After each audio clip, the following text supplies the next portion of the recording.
निवडणुकांच्या पार्श्वभूमीवर सक्रिय व्हा, सभागृहात पूर्ण वेळ उपस्थित राहा, वर्षावरील स्नेहभोजनादरम्यान फडणवीसांच्या भाजपा आमदारांना सूचना. महायुतीत वाद होतील अशी वक्तव्य टाळा, विरोधकांच्या हातात आयतं कोलीत देऊ नका.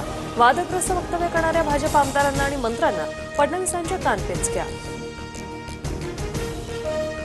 लोणीकरांविरोधात विधानसभेत गदारोळ, चूक असेल तर 1000 वेळा शेतकऱ्यांची माफी मागेल, मात्र मी तसं बोललोच नाही. लोणीकर संतापले तर सरकारची तीच भूमिका आहे का? वडेट्टीवारांचा सवाल. पंढरीच्या वारीत अर्बन नक्षलवाद्यांचा शिरकाव, शिंदेच्या शिवसेनेतील आमदार मनीषा कायंदे यांचा खळबळजनक दावा. तर प्रकरणाची चौकशी करून कारवाई होईल, उपमुख्यमंत्री शिंदेंचं आश्वासन.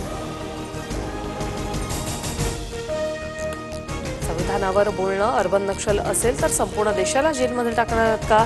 संविधान हत्या दिन कुणी साजरा केला? आदित्य ठाकरे यांचा शिंदेच्या शिवसेनेवर निशाणा. सुप्रीम कोर्टात स्थानिक निवडणुकांचा हवाला देत ठाकरेंकडून धनुष्यबाण चिन्हावर सुनावणीची मागणी, मात्र तातडीने सुनावणीला शिंदेच्या शिवसेनेचा विरोध. पुढील सुनावणी 16 तारखेला होणार. शिवसेनेत या असं उद्धव बोलणारच नाही, कारण राज ठाकरेच प्रमुख होतील. नारायण राणेंचा हल्लाबोल, तर भावांचं प्रेम मग मातोश्रीचा एक हिस्साही द्या. राणेंचा ठाकरेंना खोचक टोला. बॉम्बे स्कॉटिशमध्ये शिकून भारतीय भाषांना विरोध होतोय. फडणवीसांचा आदित्य आणि अमित ठाकरेंवरून टोला, तर इंटरनॅशनल स्कूलचा धंदा तुम्ही सुरू केला असं म्हणत राऊतांचा पलटवार.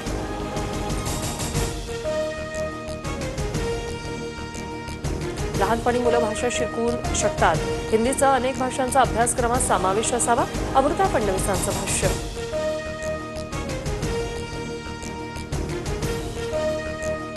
आमदार अनिल परब लिंबू मिरची घेऊन विधान परिषदेत. रायगडमध्ये अघोरी प्रकार सुरू, आदिती तटकरेंबाबत बोलताना परबांचा गोगावलेंवर निशाणा, तर घरका न घाट का अशी परबांची अवस्था, गोगावले यांचा पलटवार. माऊलींच्या पालखीचं दुसरं गोल रिंगण उत्साहात, हजारो वारकऱ्यांच्या उपस्थितीत खुडूस नगरी दुमदुमली. वेळापुरात पालखीचा मुक्काम. संत तुकाराम पालखीचं माळीनगरमध्ये उभं रिंगण, फटाक्यांची आतिषबाजी करत स्वागत. पालखी बोरगावात मुक्कामासाठी विसावली.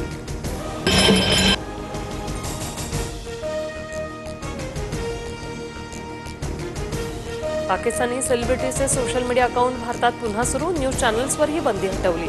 पाकिस्तानसोबतच्या तणावादरम्यान बंदी होती. काश्मीरच्या मुद्द्यावरून पाकिस्तानची पुन्हा आगळी, संयुक्त राष्ट्र सुरक्षा परिषदेचं अध्यक्षपद मिळताच काश्मीरचा मुद्दा उपस्थित, भारताच्या भूमिकेकडे लक्ष. पुण्याला रात्रभर पावसाने झोडपलं, पुण्यासह घाटमाथ्यावर पावसाची जोरदार हजेरी, खडकवासला धरणातून विसर्ग वाढवला. इंग्लंड विरुद्ध पहिल्या दिवसाअखेर भारताच्या 310 धावांवर 5 विकेट्स. शुभमन गिलची नाबाद शतकी खेळी, 6व्या विकेटसाठी जडेजासोबत 99 धावांची भागीदारी.